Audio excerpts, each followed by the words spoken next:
I was in fourth grade when Mrs. Rebolt allowed as how I might need glasses, seeing as I couldn't see the blackboard from the back of the room. But I was unprepared for my experience when I went outside for the first time with said glasses, because those fuzzy green things I had always noticed had actual leaves. You could see the definition on the trees. That had been completely lost on me without glasses. I felt something similar when I went to seminary some 30 years ago. Still don't know how that works because I still feel about 30. But in that first year, you had to take Introduction to Scriptural Language, baby bib. And you learned rudimentary Greek and Hebrew. I wasn't a huge fan of languages in general, but I was stunned to learn even a little bit of Hebrew. I ended up taking many classes of Hebrew in my time at seminary. It was so rich and fascinating. Because Hebrew, of course, that was not the language Jesus spoke. He spoke Aramaic at the time of his life, but the Torah and the Hebrew scriptures were all in Hebrew, so he would have known that. And in Hebrew, words have much more nuance and meaning than when we look at the word and it's sort of, well, flat. So for example, we read light and dark or day and night, and those seem very different to us. Just sort of if you're in a dark room and you flip on a light, it's one or the other. But the words in Hebrew actually all contain the polarities in their meaning. So any daytime word contains some variation or gradation of dark or night, and the same is true. All of the words in Hebrew have automatically way more layers than we have. I sort of feel like Shrek, layers, except in this case, it opened Scripture in a profound and beautiful way, because that, of course, was the way Jesus understood Scripture, with all of that nuance that was sort of lost on us. My eyes were opened yet again fairly recently by a person named Douglas-Klotz, who has spent 40 years taking the Aramaic text from the 3rd century, the Peshitta, and doing some work understanding that way of Jesus's words, teaching, life. Now, I'm going to get a little technical on you for just a minute. Of course, Jesus did not speak Greek. He didn't speak English either. Sorry. No red letters for Jesus. But he spoke Aramaic. Later, in about the 12th century, the earliest texts, many of them are they're in Greek. So at some point, someone chose to write the text down in Greek. But there are Aramaic Christians that we in the West have sort of not paid much attention to, and they have Aramaic scripture back from about 100 years after the first Greek text that we have. Now, they would say, yes, but our tradition was when the papyruses got too mangled, better word, but anyway, they would write a new text out and ritually burn the old one. So it's really unclear which is the oldest, but what we do know is that Jesus spoke in Aramaic.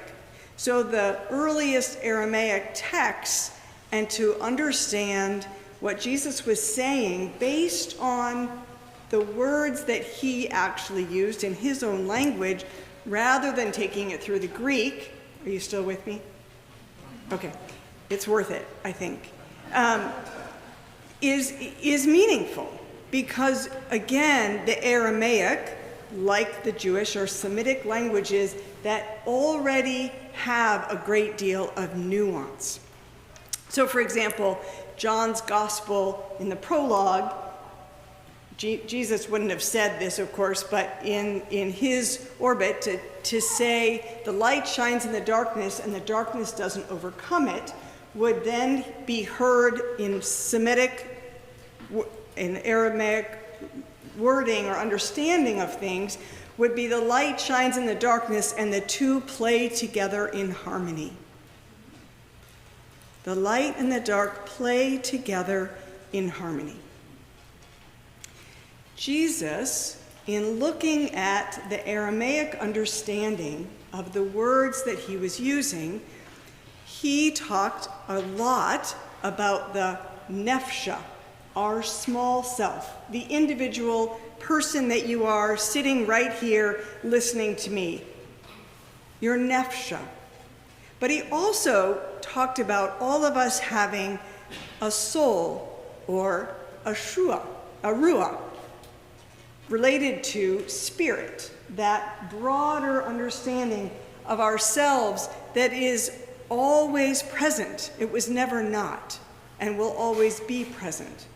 This is ourself in God's ultimate reality, because there's never a point when God didn't know us and won't know us. So Jesus talks a lot about being nefsha, our small self, and learning to expand and live out of an alignment with our ruah, our soul, and connecting the two. Jesus himself did this in such a powerful way that people experienced Jesus as God, as ultimate reality, because his nefsha, his small self, was so permeated like a wide open aperture. In Meister Eckhart, mystic, would say, the aperture was so wide open in Jesus that in this passage he says, I am light. And there was no hindrance to the light of God. Last week he said, I am he who's talking to you, I am God. But since the verb to be doesn't exist in this language, it really was I, my small self, is so aligned with I, ultimate reality, God, Allah, that the one who's speaking to you is this one. And here I am light, I am wide open aperture. And so when Jesus looked at someone, whether it was the woman at the well or the man born blind, what Jesus saw was what God sees, which is the true essence of who this person is. Now, the authorities are spending a lot of time and effort and energy, all very, very worked up about the fact that Jesus healed. And not just that Jesus healed on the Sabbath, but that Jesus took this, unclean person and somehow this person is no longer definable. If you're clean, you're able to come into the synagogue, you're a part of the community. If you're not clean, you're not any of those things. And they had put him in that box, and Jesus had said, no. Sorry, that box doesn't exist, because in God that box has no bearing. And Jesus sees him, and that awakens something in him. And he goes from being someone who just received this light, this radiance, this openness, to being someone who then is teaching the authorities and saying, well, now wait a minute. Nobody's been born blind and been healed. I mean, he becomes something new. He sees himself differently, as the woman on the well did last week. Over and over, when Jesus encounters us and sees who we are with that wide open aperture, we see ourselves differently. And that is what happened with this man.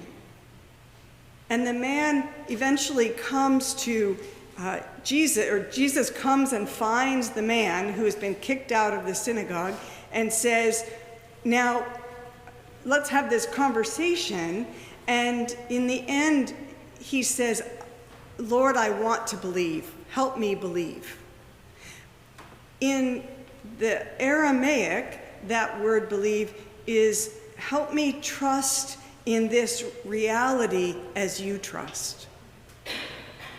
It's not believe in you. In fact, he worships Jesus, and Jesus is like, no, that's not what this is about. This is that you become like me. You trust in the divine reality of which you are a part, like I do.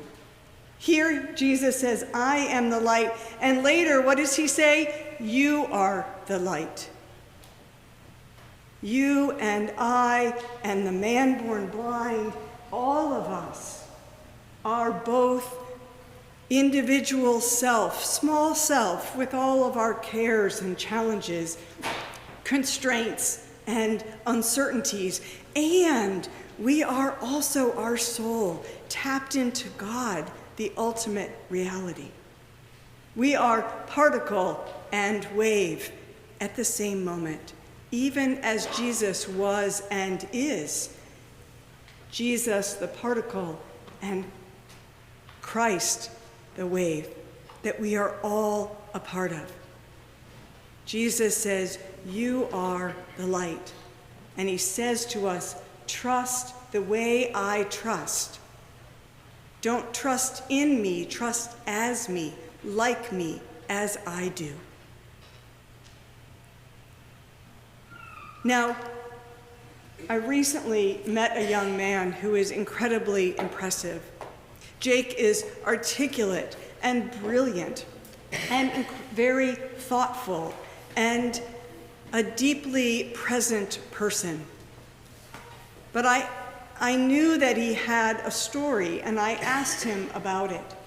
And he, in fact, had been to prison not once but twice in his 30 years of life. He had had a very, very hard growing up, and he had been trapped in many ways in cycles of alcohol, of drug abuse, and mental illness, and all kinds of trauma. And when you're caught in that world, you believe things about yourself that you then operate out of those beliefs that other people have put on you and that you hold. As my mentor always says, often we are what was done to us. Whatever happened to us, we live that out. And indeed, for a long time, Jake did. But at some point, he was involved in the prison education program that WashU puts on. And he began to grow and to learn and to risk seeing himself and others differently. But there was a key moment when he met a doctor who himself had been a prisoner. And Jake says, it was then that I realized I didn't need to believe. I no longer needed to believe in the barriers and walls that I had built up for myself about what was possible, about who I was and what I could do. And I just stopped believing them anymore.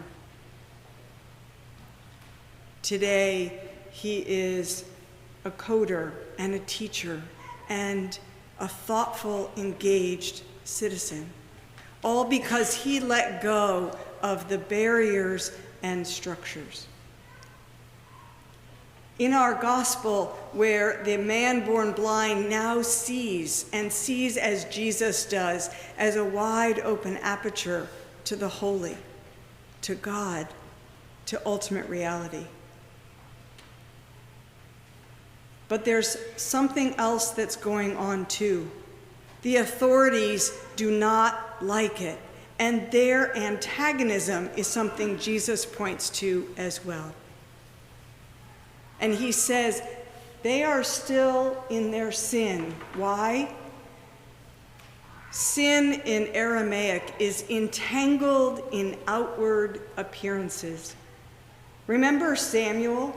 Samuel said, God paid attention to the heart, not the outside appearance. Never mind that David was ruddy and beautiful and all that.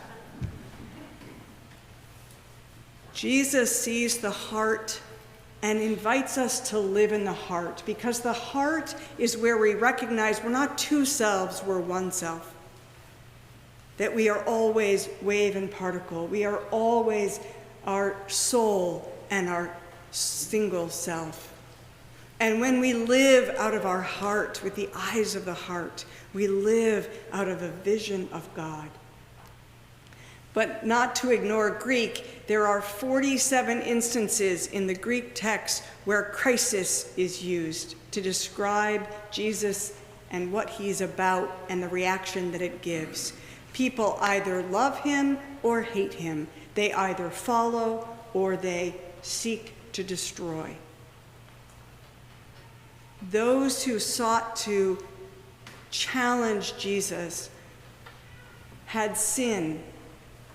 Sin meaning entangled in outward appearances. How often are we entangled in the things that hold us still, small, in ourselves and each other?